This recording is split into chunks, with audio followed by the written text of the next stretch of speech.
Juste avant minuit, des militaires prennent la parole sur la télévision nationale nigérienne.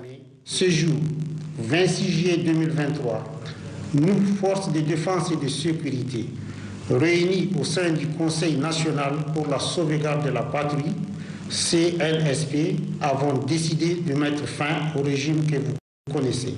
Ces putschistes affirment avoir renversé le président Mohamed Bazoum.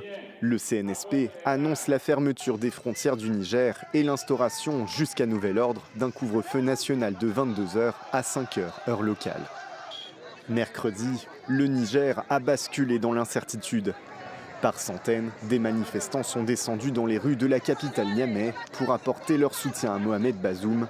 Certains d'entre eux ont été dispersés par des tirs de sommation en tentant de s'approcher du palais présidentiel. Derrière ces coups de feu, des membres de la garde présidentielle qui retiennent le chef de l'État dans le bâtiment, beaucoup partagent leur incompréhension. Il n'y a personne qui est au courant de ce qui se passe. On se lève un bon matin, on dit ah, il y a quelqu'un qui s'est décidé à aller prendre le président en otage et à essayer de lui faire signer quelque chose pour qu'il démissionne. C'est impossible. Et là, tout le peuple est sorti pour montrer son mécontentement.